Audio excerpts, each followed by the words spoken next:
Welcome to the collection of the wildest and craziest AITA Reddit stories of all time. From wild betrayals to shocking twists, these tales will leave you questioning who is really in the wrong. Let's dive in together. The first story for this collection is from Wool Standard 1631. AITA for not including my trans friend in my bridal party after she just came out as trans. I, 28F, am getting married in a few months, and I've already chosen my bridal party, which consists of my cousins and sisters, people I've been close with my whole life. My best friend Sarah, 29F, and I have been inseparable since childhood. And when I got engaged, I was not considering Sarah to be in my bridal party because she was not yet living as a woman. However, things have changed recently. Sarah just came out as a trans woman and has started transitioning, which is something she's been grappling with. While I've been supportive of her through this, my bridal party was already set before she started transitioning. The problem is that Sarah assumed she would be a bridesmaid, and when I told her I couldn't change the bridal party at this point, she was really hurt. She's upset, saying that I'm rejecting the new version of her by not including her. I completely understand that this is a big moment in her life, and I want her to feel loved and supported, but I'm also facing a lot of pressure with wedding planning, and the bridal party has already been decided. Sarah's been lashing out, telling me things like, "You're not really my friend anymore," and that I don't care about her as much as I say I do. She says I'm excluding her from my life, and it feels like I'm being attacked. I've tried to explain that it's not about her being trans. It's just that I made commitments to my family, and the timeline is tight with everything I've already planned. But she's still really upset, and now things feel tense between us. I love Sarah, but I'm also overwhelmed by wedding planning, and I don't know how to fix this. AITA for sticking to my decision about the bridal party, or should I have made room for her? OP is not the AH for not including my trans friend in my bridal party because it was set before Sarah came out, and it's reasonable not to alter plans last minute. However, OP should reassure Sarah that she's still valued and included in other meaningful wedding roles, particularly because she might be misunderstanding that she is being excluded because of her gender. Let's now move on to the next story from Revolutionary Box 13. AITA for making my boss chase me down while I had COVID. Recently, one of my coworkers came to work with a sore throat, and after testing came up positive for COVID. I was in very close proximity to them during that day. They were in my car. And on the weekend, I ended up testing positive as well. I texted my boss and let them know that I had tested positive, and I would be out recovering, to which they responded with a typical "get well soon" kind of message. I didn't think much of it, just said thank you, and went to sleep. 2 days later, my boss, we'll call her Jan going forward, texts me asking me how I'm doing, but I didn't see the message. The fever and sinus pressure were so intense that it was causing my face to swell, so I was very heavily medicated. When I wake up the next morning, I text her back immediately apologizing for missing the text, and explaining to her that I'm feeling a bit better, but still had quite a way to go. She responds to this with a two-part message, the first part being another generic "get well soon", the second part being a request for me to handle a work task. I didn't have access to my computer because it was at my job, but I still coordinated with her and other coworkers to address the issue and was able to produce something using my phone. This takes about 2 hours, and when I finish, I hang up but continue to update Jan throughout the day on whether or not the work got approved. This part gets a bit personal. Sorry in advance.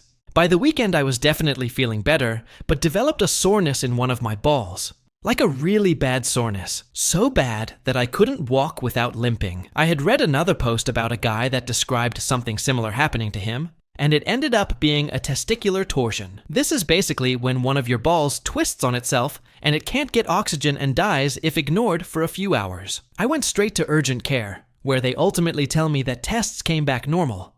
But with the pain, I'm feeling I need to go to the ER to get an ultrasound to check for a torsion. 4 anxiety-filled hours later, they tell me it's a semi-uncommon side effect of COVID in guys, where they essentially just experience blue balls indefinitely until the inflammation goes down on its own.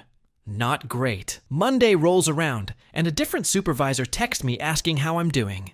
I obviously don't feel as comfortable sharing detailed information about my balls with my supervisors, who are women, as I do with complete strangers on the internet, so I tell her that most of the symptoms have gone away, but I had an unexpected complication that's causing me a bit of pain. She replied to this, "Good to hear you're doing better." This is weird to me considering she glossed over the pain, but I decide not to stress myself out and let it go. 2 days later, I have a follow-up doctor appointment. And at my appointment, I get another text. This time it's Jan again, asking me again how I'm doing. I let her know that I'm feeling better and that I should be back in the office the following day. She ignores the message for 8 hours and then says, "Glad you're better, hoping to for sure see you tomorrow." This makes my stomach drop a bit, because for some reason, I interpreted her message like I wasn't supposed to be out for as long as I was. I'm not the type of person to milk sick days. There have been several occasions where I've tried to push it and come back early, and Jan would tell me to leave so as not to get anyone else sick. I go into work the next day, and I'm getting cold responses from some of my supervisors, including Jan. No one is asking how I'm doing or feeling. They just say different variations of, "Glad to see you're back." Around lunch, Jan calls me to her office and tells me that she didn't appreciate having to chase me around for updates on my condition, and that it was unprofessional of me to not text her with an update at least every 2 days. And if someone asks her where I am, she has no idea. I go silent with confusion, seeing that the only place that I would be with COVID is home. As she continues to lecture me, I'm offended, but I don't really argue back because 1, she's my boss, and 2, there's a very significant size difference between us. So I'm very conscious not to come off combative. I must have made a face at this comment, and she abruptly stops talking. I had no intention of saying anything in my own defense, but she blurts out, "Yeah, I know you were sick, but that's no excuse." As she finishes, I just nod my head and say, "Okay," and promise to take more initiative to update her in the future. As the day progresses, our interaction begins to bother me more and more, so I go talk to the coworker who gave me COVID. I strike up a conversation about work, and then subtly ask her how often she texted Jan. She responds saying she didn't text Jan with updates at all, but Jan checked in once or twice. She didn't even get a lecture. I managed to contain my frustration and quickly change the subject. This person got me sick, but I'm the one in trouble? If I'm in the wrong, I can accept that. But I honestly didn't feel like I did anything wrong. Genuinely, I want to know. AITA. TLDR, my boss chastised me for not texting them every other day with updates while I had COVID. OP is not the AH for not updating his boss, because he was seriously ill and still handled work tasks. The boss was unfair, especially since the coworker who spread COVID wasn't reprimanded. Expecting frequent updates from a sick employee while ignoring his condition is unreasonable. So, OP's boss is an AH, and I would rate her 3.5 out of 5 on the AH scale, and OP gets a 0. Let's now just move on to the next story from Truey7862-8. AITA for stopping communication with my mother leading up to my 18th birthday. I, 18M, stopped talking to my mother, 58F, around 3 weeks ago. For some context, this was all leading up to my 18th birthday, which was today, but not because of it. She and I have never had the strongest relationship, which has deteriorated as I got older, because I felt that whatever I did in my achievements, X getting merit and art awards, consistently keeping some of the best grades in my class, did not matter, as they were never enough. I grew to resent/envy those that hugged their parents when they saw them, and weren't required to keep grades that were 95s plus, and felt as if I was missing out, because my parents were not like that. To keep my mind off of it, I delved deeper into studies as well as creating art, and found escapes such as video games to make new friends. I still didn't let my grades or anything drop as they're important to me so I can go to college, but rather used these as escapes. She is Asian and was born and raised with 5 siblings there, while I am an only child born and raised in the USA. During my senior year, I tried to help myself be more sociable and connected with friends throughout the year, as well as got a girlfriend, 18F, in February, after realizing it was downright unhealthy to keep up my cycle of staying inside and playing video games. This has led me to be out of the house more, as well as picking back up hobbies I once had, such as my Eagle Scout, which I had originally quit, but was now rushing to complete. The day this fight happened, I was working on homework I was behind on, and she was fed up with the state of my room. I was also working on merit badges I needed, which I will take responsibility for this, as it was pretty disorganized, with papers everywhere from working on different assignments and badges, as well as clothes I had avoided folding. Point being, she had tried to get me to vacuum and tidy when I was doing homework, which I asked her to wait on until after I was finished. This has been a cycle throughout my life, but I get to the chores within the day usually, which has largely been amicable between us. From my perspective, so I didn't think much of it until she expressed her frustration and started yelling at me. This is not uncommon for me, as the yelling and fighting has happened between both my mother and I, as well as her and my father since I was a kid, to the point where when I was younger, approximately 5 years old, I would be shown videos of her and my father, 64M, fighting, from her perspective, while my father was drunk, and be asked to take her side. This is where I feel I'm completely in the wrong. I asked her to wait, telling her to wait until I was done with the assignment, as it is rare for me to be able to focus fully on one assignment. I am horrible with keeping myself on task, as I have a huge habit of procrastinating that I really do want to break. I don't think this is because of any outside neurological factors. I just think I'm bad at time management. This caused a huge blow-up and caused both of us to get very emotional, ending up in an all too common screaming match between me and her, where my dad intervened and caused her to tell me that if I ever speak to you again, my name isn't her name. In her Chinese, I speak and understand the language. Since then, we have not spoken. I ended up getting my eagle a couple days before I turned 18 and stayed up daily to study for my finals over this past week, and completely forgot it was my birthday, until my friends surprised me today. I don't usually celebrate my birthday. It's just not something that I held in a lot of importance because of its closeness to Christmas. Upon coming home, I found a card from her, which had a note saying, "From now on, you'll be on your own with your lovely dad, since you said nobody likes me in this house. My job as your mother is done. I wish you have a good life with your girlfriend." As well as 3 pages in Chinese that I am unable to read. I cannot read or write, but I think pretty much is all her grievances with me, as well as just cutting me off now that I'm 18. I do feel partly guilty for this, and have gotten differing responses from both friends and some of my teachers I vented to about this, about how much fault I had. I was originally going to stop talking to her after I went to college, but seeing it from her perspective, I haven't been the perfect son either. Am I in the wrong? OP is not the AH. His mother emotionally manipulated him from childhood, dismissed his achievements, and escalated conflicts. While he could have handled things better, her passive-aggressive card and disowning him at 18 show her toxicity, not his wrongdoing. So, not op, rather, her mom is an AH, and I would rate her 3.5 out of 5 on the AH scale, and OP gets a 0. Let's now jump onto the next story from lyrical_reader, AITA, for essentially abandoning a friendship. I, 23F, need some advice on what to do about a friendship situation. When I was a freshman in college, I met this girl. Let's call her K, 22F. Just to clarify, I won't be using any real names in this story, but I need some placeholders for it to make sense. Kay and I met the second we arrived on campus and became friends very quickly. We would go see movies, get our nails done, go on girls' dates, and all in all, just talk about life together. Over the course of the 4 years of our undergrad, I would constantly drive her everywhere, pick her up and take her home when she was too drunk to drive, took her for alcohol runs, planned fun girls' days, listened to all her problems, give her the best advice I could, and, every summer, I would throw her a birthday party at my apartment, complete with cake, decorations, and gifts. All of this was entirely at my expense, but I didn't mind doing any of it because we were so close, and she was my best friend. Well, fast forward to the second weekend of June 2024. I had moved back to my hometown in April 2024 because I graduated early and had begun working on my master's degree online. I was really worried about losing all of my friendships because I had to move away, so I made a very conscientious effort to stay in contact with everybody. This particular weekend in June, however, I drove the 2.5 hours back up to our college town to spend Thursday and Friday night to celebrate my best friend's birthday. It's important to note here that I had 3 best friends at the time: Kay, who I mentioned earlier, Nat, 22F, and Vicky, 23F. Vicky lives in a different town, so she isn't a part of this story, but I love her and never want to leave her out.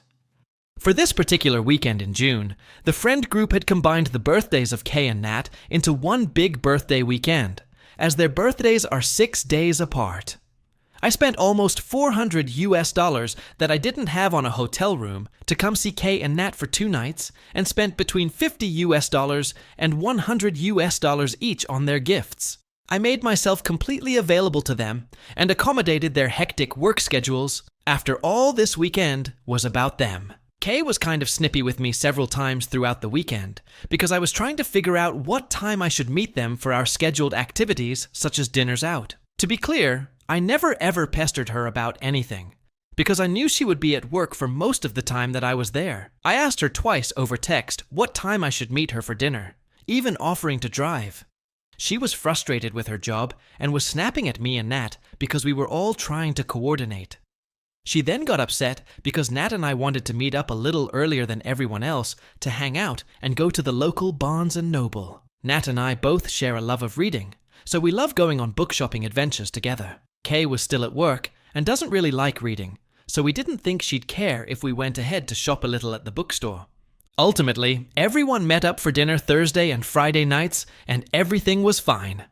I even stayed several hours later in our college town on Saturday than I had planned so that I could spend more time with my friends and do one last dinner together.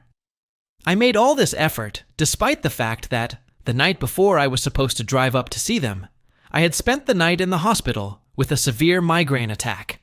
Also, that Sunday, my family and I were headed to the beach for our annual family vacation, so I really needed to get home on time. After this weekend, I started noticing Kay withdrawing a bit. She's very active on social media, and we would always send each other things on Instagram and TikTok. I also made an effort to talk to her directly over Snapchat. Over the course of that following month, I started to notice that she wouldn't respond to any of the messages I sent her, if she even opened them at all. It's very typical of her to kind of forget about somebody when they aren't right in front of her.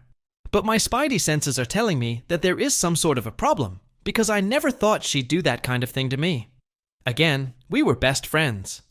I decided I would use my birthday, which is in September, as a benchmark.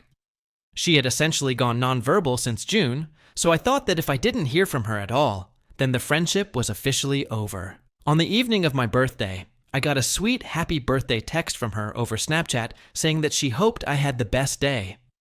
After that, it was essentially back to no communication. I sent her a sweet thank you text, and she didn't even open it until weeks later. At one point, I slid up on her Snapchat story to tell her she looked cute, and she sent me a smiley face back, and then, once again, we're back to no communication. I needed to give you all this context to get to where we are in the present day. A couple weeks ago, she sent me 2 TikTok out of the blue. Both of them had to do with breakups, and I asked her if everything was okay between her and her boyfriend. Let's call him Brendan. She has seen my messages, and all these weeks later, still hasn't responded. I did some slow thing on both of their Instagram accounts, and put it together that they definitely broke up. I think it's interesting that she would reach out now that things are going wrong. Now here's where things really get messed up. Yesterday, my friend Nat called and told me that she got engaged to her boyfriend. Let's call him Dom. I can totally see Kay being so bitter and upset over her own breakup that she tries to ruin Nat's engagement. I truly hope that's not the case, but I can't help but worry. And I don't know what it will be like for us all to be at Nat's wedding. Obviously, her wedding is not about us or any drama. I'm just wondering for my own state of mind. I would never do anything to jeopardize Nat's big day. Luckily, Nat is actually passing through my hometown tomorrow on her way to meet her new fiancé's family, and we'll be seeing each other. I'm so excited. I haven't seen her since that fateful weekend in June, so hopefully I have an update in the next couple of days. My question was and remains, what do I do about Kay? My dad thinks I should reach out to her and confront the problem head on. But to be honest, I'm a little angry at this whole situation, and it has made me take a hard look at our friendship. I've always known that it's a little difficult to be Kay's friend. She can be very self-absorbed, and anytime you try to talk about anything going on in your own life, she turns it around and makes it about her. She's very easily offended and expects everyone to essentially cater to her whims and feelings. I brushed all of these things aside in the past because there is good in her, and she did have her moments where she was a good friend. But honestly, most of our relationship was very one-sided with me doing all the giving. I feel like if she does have a problem, then she needs to be the one to take it up with me like an adult. Why should I have to go crawling to her to fix something when I know I didn't do anything wrong? I guess I'm just wondering, am I the asshole? How should I handle this? AITA, for essentially abandoning a friendship? OP is not the AH for abandoning her friendship. She invested heavily in a one-sided friendship, and Kate distanced herself without any explanation. OP doesn't okay reconciliation, especially given her self-absorbed and behavior. Letting go is justified when a friendship becomes emotionally draining and unreciprocated. As for scores, I would rate OP's friend 3.5 out of 5 on the scale, and OP gets 0. Let's now jump on to the next story from AC0499. AITA. For feeling like the things that are important to me are not being taken seriously. My husband and I have been together for over a decade, married for around half of that time, have a toddler and a second on the way. I need to know if hormones are getting the better of me and if I am overreacting. There have been several instances over the years where things that have been very important to me, and in some cases I think to our family, that my husband seems to agree are important in the moment, but then just ignore. I have been up half the night thinking things over, and am starting to spiral a little, as some small recent issues have reminded me of bigger things from over the years. And it is all seeming to form part of a bigger picture of the things I ask for not being important to my husband. We had a bit of a fight last night because there are a few things I have asked my husband to do recently, which he hasn't done. These include booking a doctor's appointment for our daughter last week to discuss a major potty training regression. I was working last week and have a pretty intense and demanding job, and I'm struggling with energy, etc., whilst in my first trimester with our second. I wanted her to be seen last week as she was on school holidays, but most haven't yet broken up, so I thought she would be seen more easily. Talk to his family about Boxing Day plans. We are going to their house, and his brothers wants to cook. No issues with that, but I asked him to discuss what we would be having and what we could contribute so we could all agree in advance and make plans. I'm struggling with what I can eat at the moment whilst pregnant and with heavy food. His family have decided on a full roast, which means having a full roast 3 days running, and we've now been asked to bring an alternative meat because I can't eat what's been chosen. I just feel like if this had all been discussed a few weeks ago when I asked him to, we could have worked out something that worked for everyone. His family seemed to want to do Christmas Day Take 2, which I find odd as we're all together, with my family too, for Christmas Day itself. He volunteered to exchange a Christmas present I'd bought for a family member, which arrived damaged as he was going into the nearest big city anyway to finish some of his own shopping. He forgot to take it with him. Easily done, and, in isolation, this wouldn't have bothered me. But now it just feels like another thing. Now, I appreciate that nothing above is a big-ticket issue, but him not doing them despite, for example, me checking every day last week if he'd booked our daughter's appointment, has just added to my sense of things I need from him being second fiddle. He is very hands-on. We split childcare pretty much equally, although my daughter generally prefers me to do a lot of things, so sometimes the balance is more on me, not his fault. We both have demanding jobs, but his is finished when he's home, whereas I'm often working late into the night, especially when a chunk of my early evening has been spent doing school pickup, supper, bath, and bed for our daughter. Not every night, as I say. We share this as far as possible. I am exhausted. I'm struggling with brain fog whilst pregnant, which makes everything take longer, so work is dragging on, and I'm struggling. He tends to do a bit more of the housework, laundry, general tidying, we have a cleaner, and I do more of the mental side of the household chores, budgets, bills, food shopping, family present buying, etc. Asking him to pick up the points above, whilst he was already off work for Christmas and I wasn't yet, was a way of trying to spread the mental load a little. Now to the bigger things that this is dredging up. I am feeling a lot of financial pressure. We decided to privately educate our daughter, which we can afford, but it doesn't leave a lot for savings, etc. I know we are very lucky to have this option, and we have done it because we love our house, but don't like the local schools. I earn more than my husband, but we both have decent salaries. With number 2 on the way, I would like to A, take longer off on this maternity leave, and B, drop to 4 days per week when I go back to feel like I have more family time and readjust my work/life balance. Do be able to do this, / at least know what our options are. I have asked my husband several times over the last year, and probably a lot longer in more general terms, to do a bit of benchmarking to see if he is comfortable with how he is paying paid and progressed, etc. He has worked for the same large company his entire career, and he has said before that he doesn't always feel he is being paid what he should be or progressed appropriately. My view is, so long as it is all right and he is happy, then that's fine, and we budget accordingly. But I want him to do the research to come to that conclusion. And if he concludes he's not being paid fairly, etc., then to move companies or otherwise deal with the situation. Whenever we talk about it, he agrees it's important, but then nothing further happens. It's making me feel like a massive nag, which I don't think is fair, given that I am constantly exploring what I can do to keep us in good financial shape. Currently, I still won't be able to take as long off with our second as I'd like. A while ago, a few years now, I felt like things were stagnating a bit, and I wanted us to be more deliberate in the time we spent together. I suggested taking turns to plan monthly date nights, budget, etc., to be decided by the person planning. Could be as simple as a movie night at home with snacks. I went first. Date night 2 never happened. I have planned and booked everything for every single holiday we've ever taken, and this was a biggie for me, but I appreciate it may sound entitled. I never got a proper, by which I meant thoughtful, proposal. He proposed off the cuff one night after quite a few drinks. He had a ring, family, which he'd apparently had at home for several months whilst he thought of how to do it. And then he decided to just do it. I think he knew I was getting a bit sad it hadn't happened after quite a few years together. I didn't want anything big or fancy, just something a bit more deliberate. Everyone I know has been taken away for the weekend, or had something lovely planned, or a special moment whilst on holiday, and I won't ever get that. I'd have been super happy with a nice picnic or something. Just something that felt intentional, and not like a f*** it may as well, as he had a family ring, which I love, and didn't choose one for me. We talked about an eternity ring when we found out I was pregnant the first time.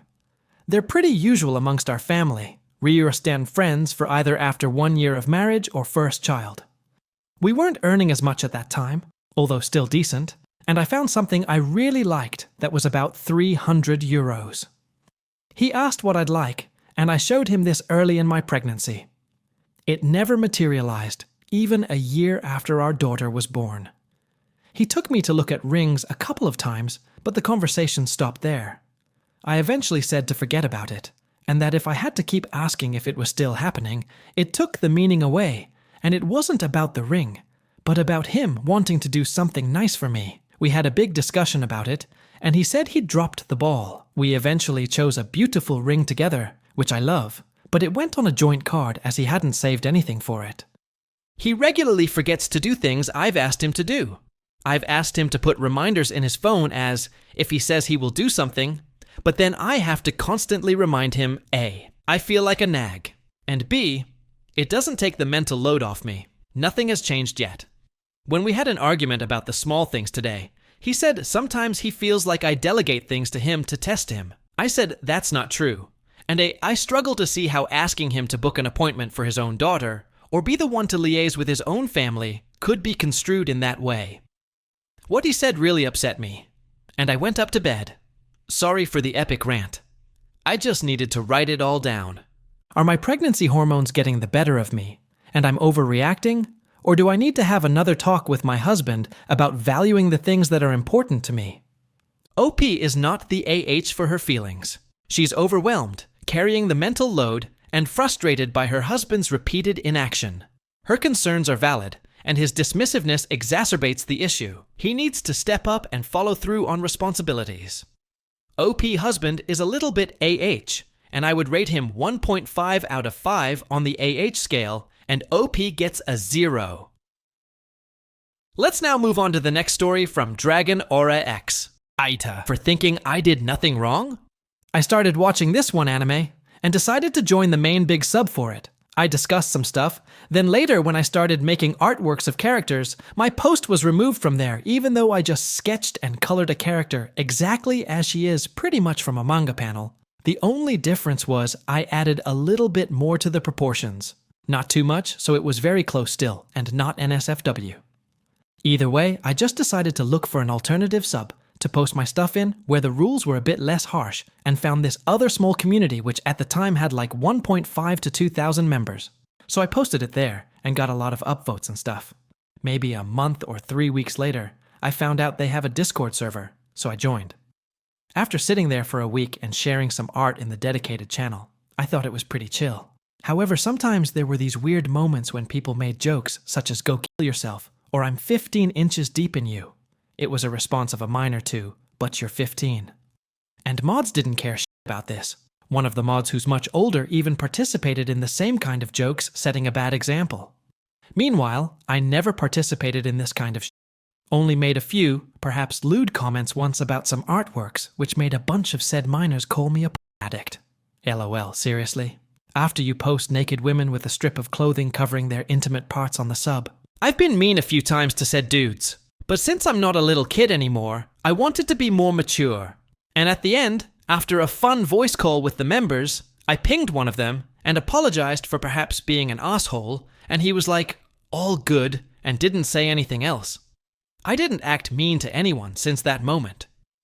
Either way, one day I was accused of being a porn addict when I said I found a hot artwork of a character on Instagram. Since this was taking the piss off me at that point, I chose a random post from my suggested content, which was of a character on a beach wearing a bikini and being quite busty. I covered the whole image with the black pen tool on my iPhone, only showing the character's face and shoulders, and like the very tiny bit of the feet, just in case they ignore my point and keep calling me that, and I did a small red arrow pointing at the suggested for you bit. Image got almost instantly deleted by the mod, and the said mod said something along the lines of, "Whoa, dude, there's minors here, don't post p-." Like what? Porn? Where? They post half-naked characters on the sub, and then complain about a fully covered image.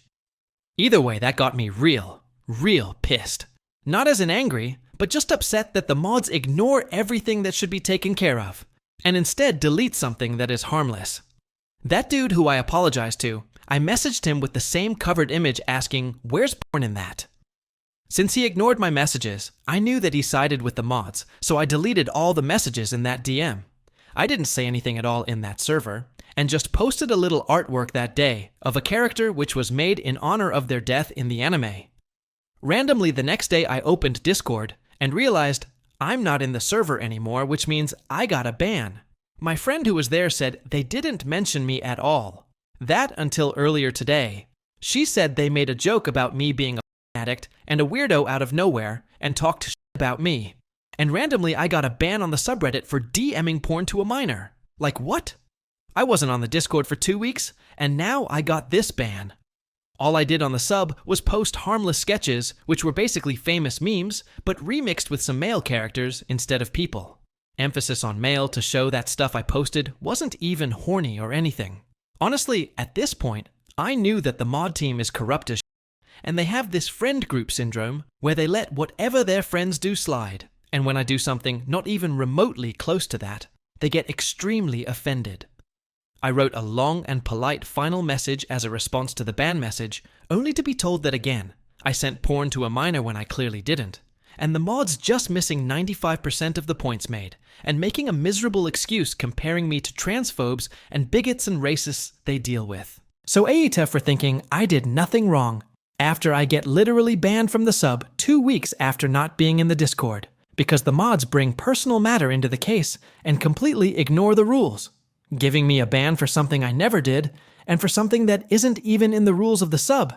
OP is not the AH for being frustrated with unfair moderation, but engaging in arguments and provoking mods with the censored image escalated tensions. Be careful next time. You are not an AH. Ada for not wanting my girlfriend's parents at our lesbian wedding. I'm a girl, and my girlfriend is also a girl. We've been together for a long time, and have talked about how our wedding will go. We've talked about all the people we're going to invite and she obviously plans on inviting her parents. I get her since it's a normal, and maybe the right thing to do, but I've never felt comfortable around them. When we had met, we were both over the phone, and both in a terrible mental state. I had struggled with major depression, and so did she. She was never allowed to talk to strangers on the phone because of her parents' strict rules, which I can understand, but we still talked anyway. Before we met in person, we had spent all of our time talking on the phone. She had to take care of her 5 other siblings because her parents had worked all the time, and it made her mental health worse. I was there for her the whole time. We had terrible sleeping schedules, but a rule in her house was that nobody was allowed to take naps during the day. I didn't understand that rule, considering her siblings were very young. Ages 1, 3, 4, 7, and 9. That was one of the first reasons why I didn't like them. All of them were homeschooled, including my girlfriend, so they were always at home. Every single day besides the weekends, she was forced to wake up at 7 a.m. and watch all of her siblings until around 6 p.m. She was exhausted most of the time and very stressed out, and she would always tell me how she couldn't do it anymore and she just wanted to quit. Whenever her siblings would break something, make a mess, or do something wrong, they wouldn't get the blame or get lectured. It would be her. Her mom had hit her and yelled at her. Her siblings would get a small slap on the wrist, and that was it. Her mom was very different from her dad, though. Her dad suffers from very bad anger issues, and she always tried to stay on his good side. It would be her mom lecturing her most of the time, but when her dad was the one lecturing her, it would be the worst. He would verbally abuse her, make her shake and scare her for the rest of the night. Her dad is not a good person. I don't want him at my wedding because of what he's done to her. One time, he assaulted her in front of her whole entire family, including extended, while they were on vacation, taking off her clothes and spanking her in front of everyone. Nobody did anything because they thought it was a normal thing to do. There was another time where he had waited until she got out of the shower just to spank her. He also has views that we both disagree with. He doesn't believe in transgender people, believes in politicians that clearly don't like LGBTQ people, and overall, just very right-wing views. While everyone has the right to believe what they want, I don't feel comfortable around someone who believes in those things. My best friend is transgender, and I plan on inviting him to our wedding, and I don't want someone there who could harass him. Their relationship has gotten better over time, and she may forgive them for what they've done. But I can't forgive them for it, because I was the one there for her, as she cried and wanted to give up. I've told her that if they're invited, I just can't host a wedding. We'll just get the paperwork done, and that'll be it. I don't want my best friend to be uncomfortable. I don't want to remember the biggest day of my life as a day where I was uncomfortable the whole time, and I feel like I'd start an argument with them if they showed up, considering they were never there for her when she was at her lowest. Why be there when she's at her best? There are many things I could go on about when it comes to them, but I wanted to point out the things that bothered me most. OP is not the AH for not inviting her girlfriend's parents. Her girlfriend's parents were abusive and neglectful, and their presence would make OP and others uncomfortable. Setting boundaries for a safe and joyful wedding is justified, especially given their harmful past actions. So, not OP, rather, OP's girlfriends. Parents are AHs, and I would rate them 3.5 out of 5 on the AH scale, and OP gets nothing. Let's now jump onto the next story from TM_tiring-7, AITA for ending a friendship? I, 26, have been friends with this guy 25, let's call him Tom, since undergrad, but things have been weird for the last 2 years. For context, we have a lot in common: race, professional goals, etc. And we've been compared a handful of times or mistaken for one another. We were relatively close in college because we had the same friend group and had overlapping schedules. However, things took a turn when Tom was flirting with me. I may be reading into it too much, but y'all can decide for yourselves. He slid up a few times on my gym pictures and complimented my figure. He drunkenly grabbed onto my thigh and nuzzled up to me. I let it happen since he threw up and was having a bad night. I just ignored these things until they stopped happening. Fast forward to one night out in which I run into Tom's friend at the bar.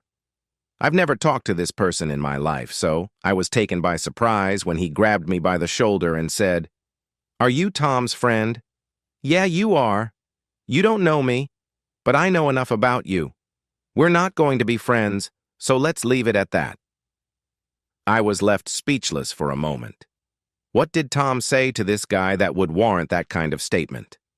I toil with this for a while and decide to ask about it during the next hangout. A week later, the friend group meets up and we take turns catching up on each other's lives. I go last because I was chowing down on food.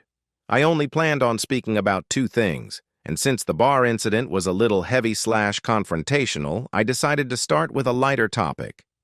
I tell the group about a guy I've been talking to from Tinder, and I whip my phone around to gasps from two of my friends. Tom speaks up first and says he dated him in the past, and another friend said she did as well. Tom tells us how horrible he is, and I immediately get the ick and stop talking to the Tinder guy. However, a week later, Tom texts me and says he reached out to the guy after our lunch to get closure. I support him in this decision, but he then tells me they are going on dates after a few days. Fast forward a month, and I'm hosting a wine. The topic of past relationships gets brought up, and I bring up the only ex I have regrets about. Let's call him Jose. Tom says, "Oh, I dated Jose," which is news to me because we don't have the same taste in men. I ask how did the relationship go, but he doesn't disclose anything or tell me anything about Jose that I didn't just state to the group. This leaves me feeling put off by Tom, so I stop talking about relationships around him. Fast forward to our senior year 6 months later. Tom and I don't really text or hang out outside the friend group. One day I get a message from him asking for help with reviewing grad school applications, and I happily help out. I give detailed suggestions on what to edit, and I help him practice for interviews after he receives invitations. More time flies by, and I decide to let past incidents go. I reach out to Tom a few times to get coffee or food, but I'm always met with, "For sure, I'll let you know when I'm free." I'm saddened by this, but still try to plan one-on-one hangouts. My last attempt was beginning of fall of this year. Throughout our friendship, Tom has an on and off relationship with this demonic twink that he met through our mutual friend. The first breakup was ugly, and we obviously supported him and ostracized the demon twink. This cycle repeats until he tells us that he can handle a purely sexual relationship. Tom wants to be in a monogamous relationship. I still feel anger towards the twink because he doesn't learn from his mistakes and keeps hurting Tom. However, Tom loves to invite the demon whenever we go out. I confront Tom about this and ask what does he want from me when the demon is in my presence. I am told to do whatever I want and he can handle it. Okay. Fast forward 3 months later to Tom's birthday this year. Half his guest list can't make it, so I try to be more cheerful and excited to compensate. He tells me that my presence is appreciated and that he knows he can always count on me. We hug and head to the club with a few others. Later that night, he invites the twins to join us. I ignore the demon. I don't make eye contact or acknowledge his presence whatsoever. And this gets me a mean look from Tom and a cold shoulder for the rest of the night. A few weeks later, we go see a concert together, and lo and behold, Jose and the demon are there. I briefly tried to reconnect with Jose for the first time in years this summer, but it didn't go anywhere. I kind of curled up into a ball after seeing him there, and my friends check in on me. Tom catcalled Jose while this was going on, but realized I was upset afterwards. He kept asking if that's actually, and he swears he thought Jose was a stranger. Jose looks basically the same, just a little skinnier and with better hair now. I pull back from Tom after this. This was a month ago, and I don't know what to do from here. It's just complicated because we're in the same friend group. I feel conflicted because I don't think friendships are supposed to be so frustrating. AITA? OP is not the ending friendship with his friend who repeatedly disrespected OP's boundaries, engaged in questionable behavior, and showed inconsistency in their friendship. OP tried to maintain the relationship, but friendships shouldn't be exhausting, and in this case, it was. So ending it is justified for OP's well-being and peace of mind, and OP is not an and I would rate OP 0 and OP's friend 2.5 out of 5 on the scale. Let's now jump on to the next story from Ging Kid. AIT for not giving my children their Christmas gifts from their aunt. During our childhood years, my sister, 37F, and I, 35F, We're not close at all. One example of our relationship. She came out one night to ask if I was going to make dinner anytime soon because she was hungry. Single parent, attended night college classes when we were in our teens. I hadn't made dinner yet because I was sick with the flu and was resting on the couch. She didn't understand what the problem was.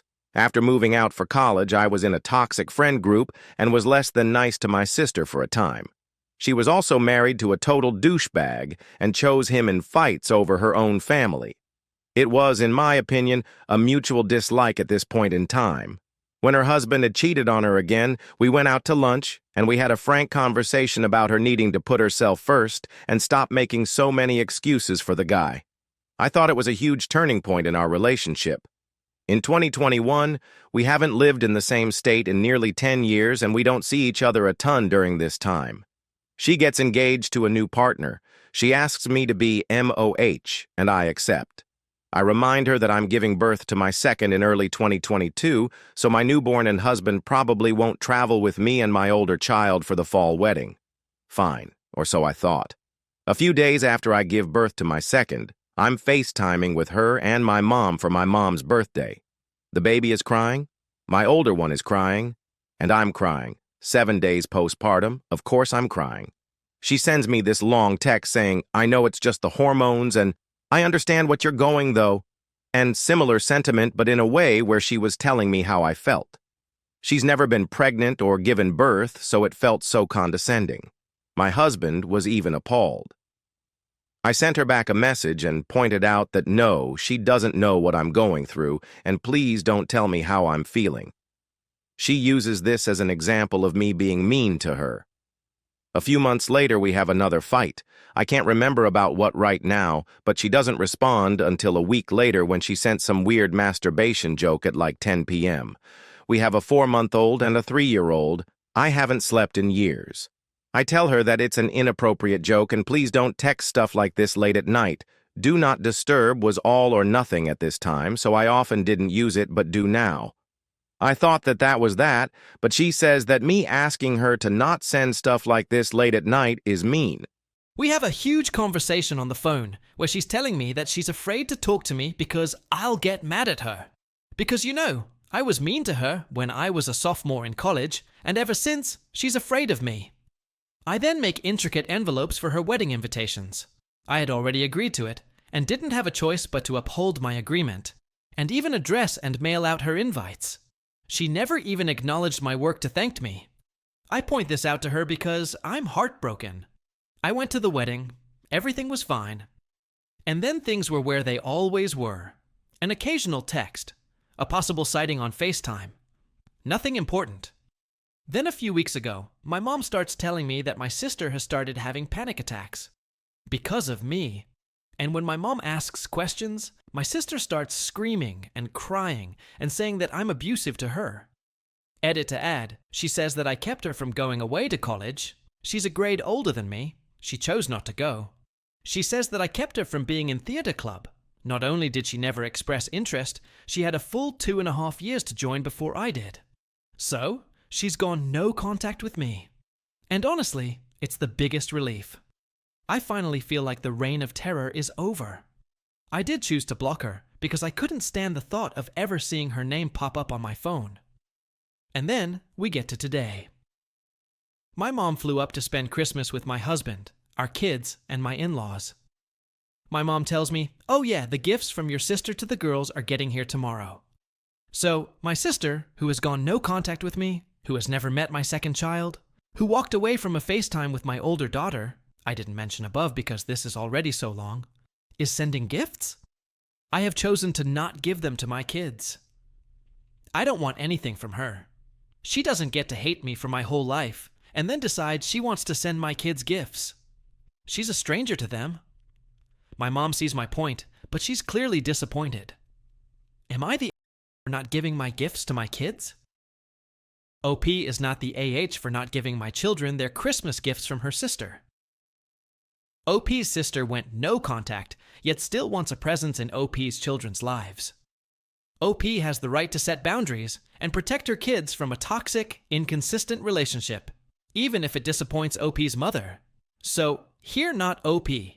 Rather, OP's sister is an AH, and I would rate her 2.5 out of 5 on the AH scale, and OP gets nothing. Let's now move on the next story from quiet-definition-268. My boyfriend invited his mom for 2 weeks without talking to me. So, my boyfriend unofficially started living with me soon after we started dating.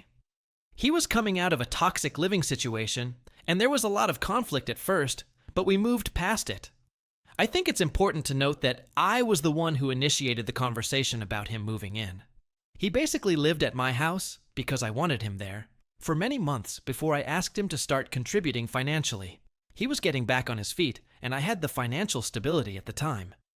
Before this, his mom was coming to visit from Canada, who he doesn't see often. She is pretty low income, and there was conversation about her staying at a hotel because he didn't really have a place. I said she was more than welcome to stay at my place to save money.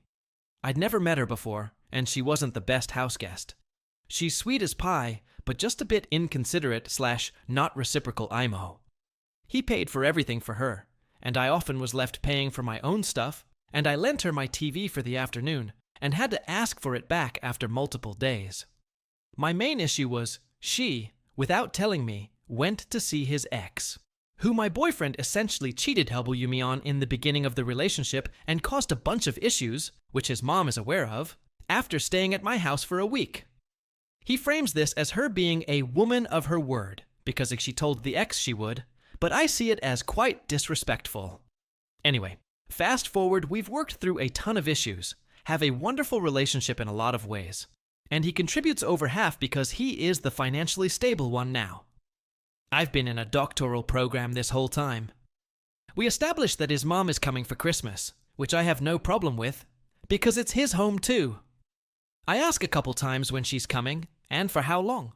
He says he forgets the exact dates, but she'll be here for less than a week, and I won't hardly see her, because I'm going out of town. I think perfect, no stress on my end. Well, he tells me yesterday that she'll be here tomorrow because she's coming early. Because of course he's not going to tell her no. Is that a problem? He had known for over 24 hours she was coming early? I have an emotional reaction, realize I will not be able to respond, instead of react and decide to end the conversation and call back after reflecting. I talk to my friend, my therapist, meditate, and craft a response that says, I'm feeling really anxious about the ambiguity of the situation. Know myself well enough to know that it will cause stress, and can we have a convo about it? He loses his shit, says I'm being controlling, and he shouldn't have to ask permission for his mother to stay at his house. After a 3-hour conversation where he calls me among other names, I tell him this is ridiculous, and I expect him to ask his mom for dates immediately. At the end of the night, he tells me she isn't leaving till after the new year, over 2 weeks. I just straight up said no, she needs to leave by Monday. In hindsight, I shouldn't have said that, and should have instead tried to reopen up the conversation. But at this point, I felt like my feelings/needs weren't important at all, and there was no reasoning/conversating with this man.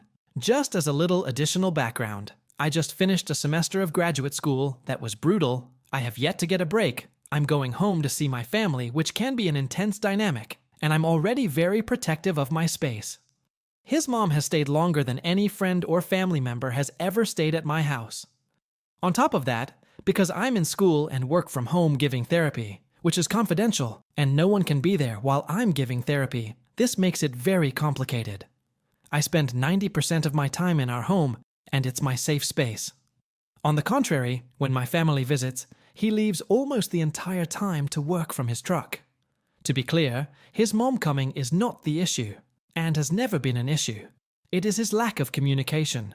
But more so, I think the part I'm struggling with the most is not that he was deceptive about how long she was coming for by withholding the dates, or his piss-poor planning springing a guest on me for 2 weeks who I hardly know, but how he responded when I expressed concern about the situation, stating I should suck it up, I'm being selfish, I have no right to feel this way, and that he shouldn't have to have a conversation about this with me because it's annoying and I'm too sensitive.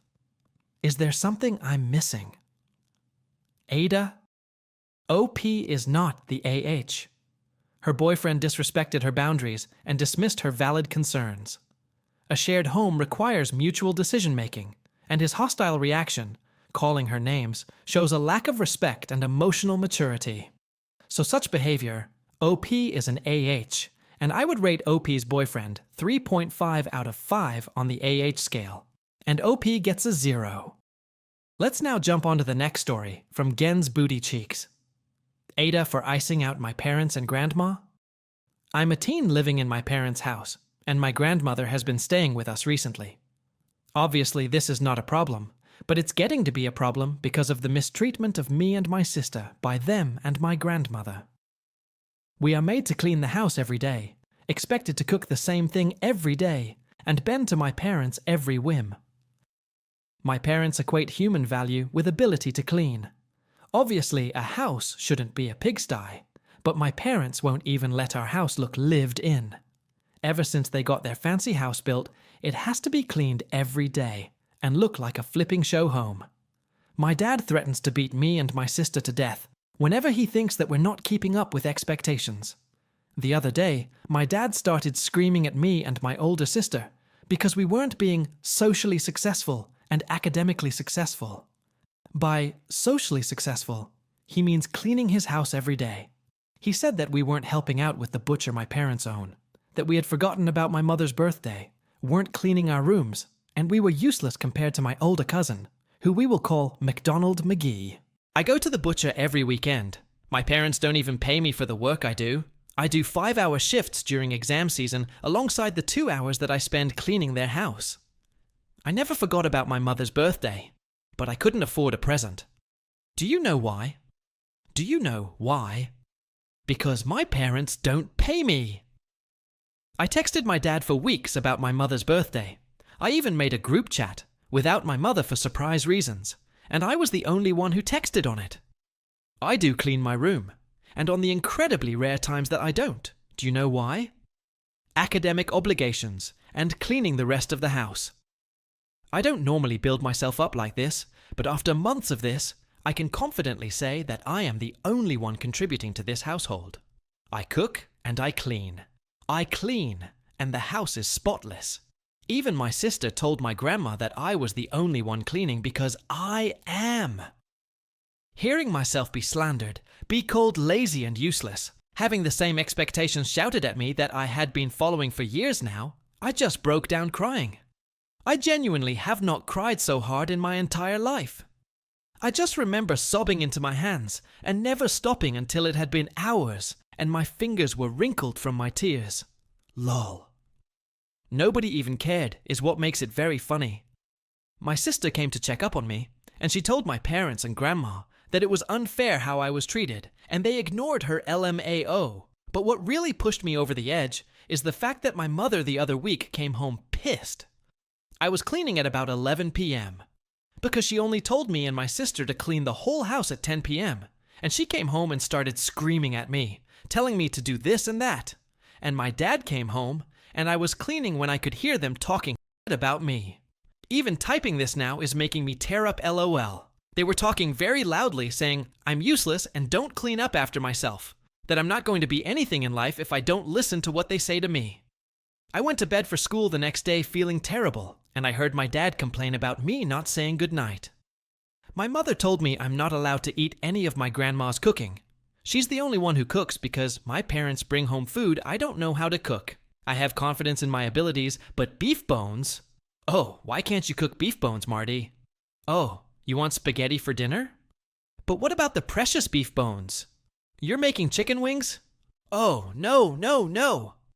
Beef bones may take 8 hours to steam and taste like hot spinach juice, but you can't have anything else. Beef, night after night after night. You want me to pop to Aldi to get some other food to eat? But why can't you eat beef bones? Spaghetti and meatballs. But what about beef bones and spinach stew? Beef bones gave us life. Beef bones is our Lord and Savior. Beef bones can do no wrong. A month straight. Beef bones and spinach.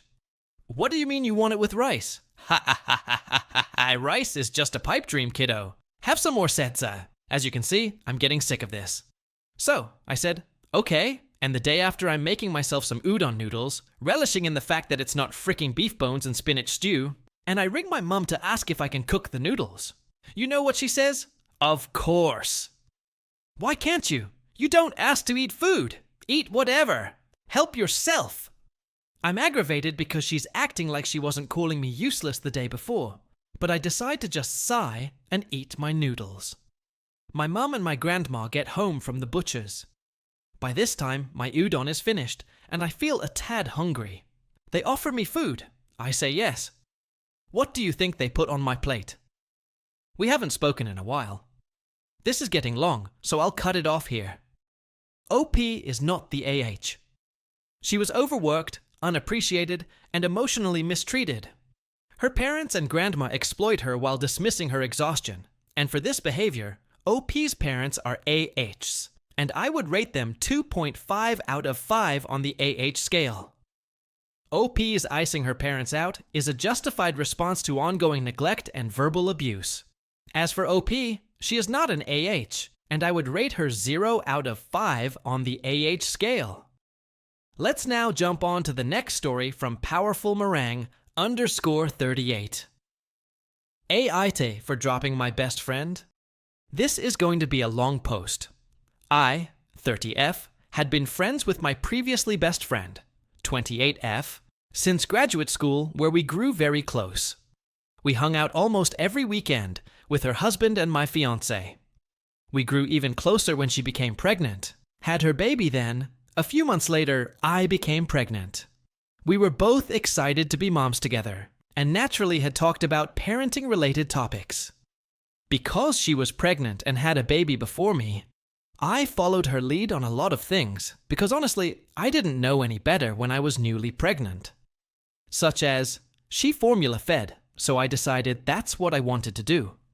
Because I didn't want to deal with breastfeeding. There were other things that came up like circumcision, daycares, etc. There were a lot of things I talked with about her that I thought I wanted, but later changed my mind after researching more and talking it out with my fiancé. You see, my fiancé and I had differing opinions on certain things, like circumcision and breastfeeding.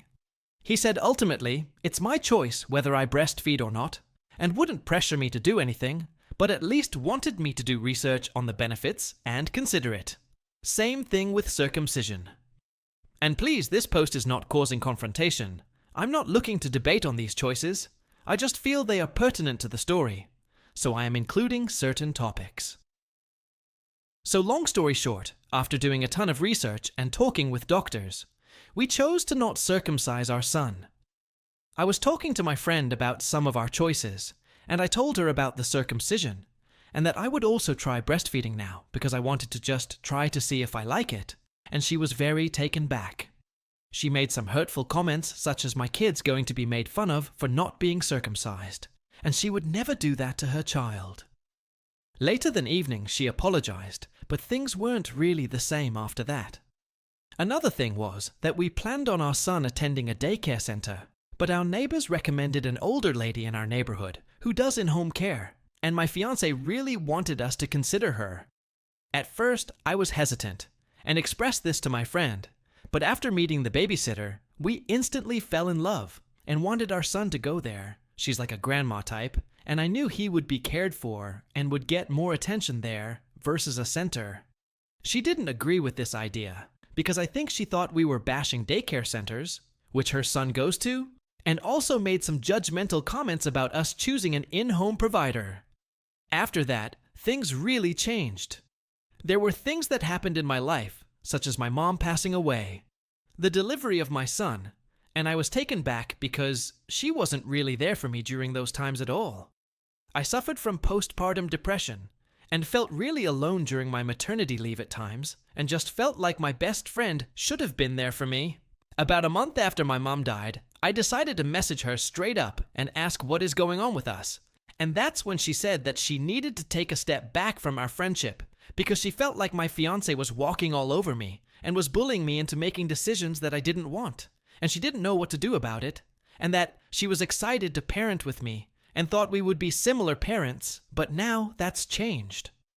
I told her that's not the case at all with my fiancé, And while yes, we had different views on some things, he didn't bully me or make me change my mind on anything.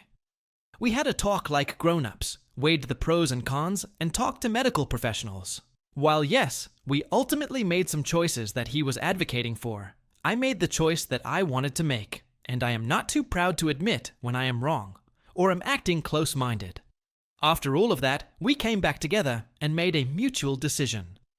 I told her while at first I didn't want to breastfeed and I wanted to circumcise my son. Since then, I opened my mind and did more research and ultimately changed my mind, and that's okay. And looking back, I am so happy I made the choices I did. She continued to make it about her and basically said she needed a break. At first, I understood and wanted to try to make amend. We decided to try to meet up in person and talk it out further, and I left the ball in her court to text me when she wants to get together. Weeks go by, and I heard nothing from her. I pondered over the conversation I had with her, and the more I thought about it, the more annoyed I was, and I just decided that I don't even want to be friends with someone like that who's so judgmental just because someone has different views, and I would rather have no friends than be friends with someone I can't have an open conversation with. So, I decided to disinvite her from my son's birthday party and asked her to step down as MOH. Since then, I have seen some passive-aggressive Facebook posts, which I'm pretty sure are about me. And to be frank, this person is the kind of person to act pretty immature and naive in general, and she has a new BFF every few years, so I can't say I'm surprised. But I just want to know, AITA? OP is not the AH. Her friend was judgmental, dismissive, and unwilling to accept differing parenting choices. A true friend respects personal decisions. OP tried to mend things, but the friend distanced herself, making it reasonable for OP to move on. Underscore all over the place. My sister and I don't talk anymore, all because of a Christmas gift. AITA? I, 30F, have never posted on Reddit before, so I apologize if I don't do all the formalities correctly. I tried posting this with all the text receipts, but it was immediately taken down, so I'm trying again. Backstory. At our family Christmas last year, Dad, siblings, and significant others hit the fan. It all started when my husband, 28M, opened a gift from my sister, 22F. Let's call her Amy. It was a drink shaker. He had asked for a specific one because the one we had doesn't work very well. Well, she ended up ordering the one we already had instead. No big deal. He thanked her for the gift and didn't say anything about it. After all the gifts were done, it was just Amy, her boyfriend, and I in the living room. I decided to ask if maybe we could swap out the shaker for the other one, since we already have the one she got us. Pretty reasonable request, or so I thought. I told her that my husband would never say anything, because he doesn't do any sort of confrontation, and he didn't even say anything to me about it. She didn't seem bothered by the request at all, and just said that we would figure it out. Fast forward to a bit later in the evening. I'm not going to go into too much detail, because it was pure chaos, and honestly, would need to be a whole other post itself.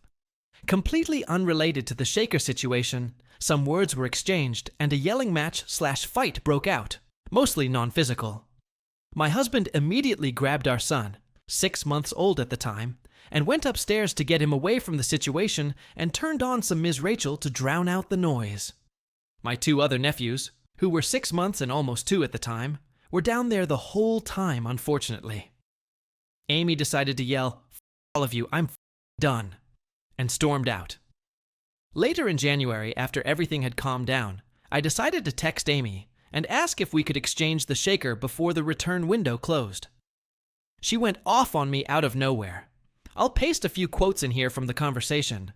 I will admit that my immediate reaction was to defend myself instead of apologizing for hurting her feelings. But even after I did apologize, multiple times, she was saying things that were intentionally hurtful and mean. Me. Hey, so is it still going to be okay if y'all return the shaker for something else? Another sister actually had already got him the shaker that was on his list. She just hadn't given it to him yet, LOL. Her.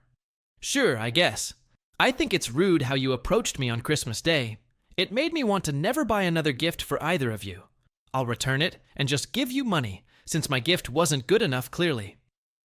I then got a bit defensive and explained how I didn't think it was rude to ask, because I do it with my other sister all the time, and that she literally told me during the gift exchange she didn't like a pair of shoes that I got my nephew, so that I could return them and get him something else he would actually wear.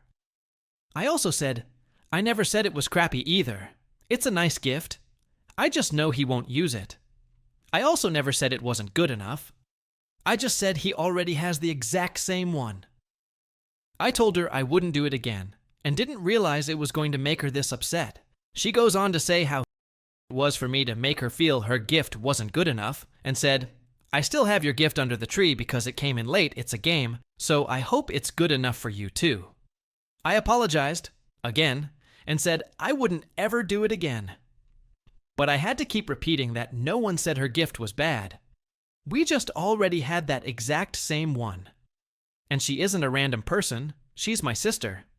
So I felt like we were close enough for this not to be a big deal. She said she was done talking to me and putting up with my... Never once had I cussed at her or said anything to hurt her. Just explaining why, I thought it was a reasonable thing to ask, and consistently reminding her that it wasn't that the gift was bad or we didn't like it. We just already had the same exact one and didn't need another one. After I apologized one more time, she sent this. We've never done that with each other. I would have rather kept my money instead. I'll return it, but I'll get y'all the bare minimum starting this year. Maybe we can do Secret Santa so I don't have to buy you a gift at all. Me. It's fine that you're upset. You're allowed to have your feelings. But I'm also allowed to explain why I did it. I apologized, but I also explained why I didn't think it was rude and how I feel as well. I'm also not cussing at you or being mean in any way, just explaining myself so you understand where I was coming from. Me again. No one said your gift was crappy. All I said was, he won't use it because he already has that exact same one just in case. You'd rather get him something he will use. Like I said though, I won't do that again, and I'm sorry it upset you. I know now, and while I appreciate you telling me it upset you, I would appreciate if you wouldn't put words in my mouth or treat me like crap just because I was honest with you. She ended the conversation by telling me to have a good life. I will say I probably should have just stopped responding way before I did, but the older sister pride in me definitely clouded my judgment. About a week later, she sent me another text telling me she was basically cutting me off, which is fine because I was planning on doing the same. Anyone who thinks it's okay to speak to someone you supposedly love the way she does isn't someone I want around my children. This isn't a one-time thing. She has spoken to all of us this way many times. We haven't spoken since January of this year, and she just sent me a text today with a half-ass apology that I know she is only sending to appease our dad and make him happy. It isn't sincere at all. This was her apology. I apologize for using foul language in front of young ears. I should have been a little more observant of surroundings. I was protecting younger sister when everyone else was ganging up on her. I do apologize for cussing when they could hear me. Was not appropriate. However, I don't apologize for how I approached you with the shaker set. I told you how I felt, and instead of apologizing, you got prideful and continued to hurt my feelings. I didn't cuss at you or attack you. I am willing to be cordial with you around the holidays for the family's sake. Miss Ma'am, you did cuss at me and attack me verbally, and I did apologize multiple times. I haven't responded to the text yet. I guess I also want advice. I know my dad will be upset if we don't get together this year, but I feel it's my job to protect my child and family from any sort of toxicity. I had to grow up in that environment, but I'm breaking the cycle. I also don't want her to think she can treat me, or anyone, the way she did, and get away with it. So, do I accept the apology and move on? Or should I stay firm in my boundary and not be around her for Christmas this year, which I know will affect more than just me? Edit. I can admit I should not have asked her at all. I will take it on the chin that I am the for that. I am more upset at the way she spoke to me throughout the conversation, constantly trying to say things to hurt me, cussing at me, and then not seeing anything wrong with the way she spoke to me after the fact. Then in her not-so-apology saying that I never apologized, when I did apologize many times, and acting like she never did anything wrong. If you think it's okay to talk to someone like that, even if they did hurt your feelings, I don't want you around my son. OP is not the AH for wanting to exchange the gift, but was tactless in asking. However, Amy's extreme reaction, cursing, and refusal to acknowledge OP's multiple apologies make her the bigger AH. OP is justified in maintaining boundaries for her family's well-being. As for scores, I would rate OP 3 out of 5 on the AH scale, and OP gets a 0. What do the Mac Reddit fans think? Is the OP an AH or not? Let me know in the comment section below. If you like the stories I brought you, just hit the like button, share them as much as you can, and don't forget to subscribe to Mac Reddit for a daily dose. Bye bye, see you tomorrow with some more spicy fries.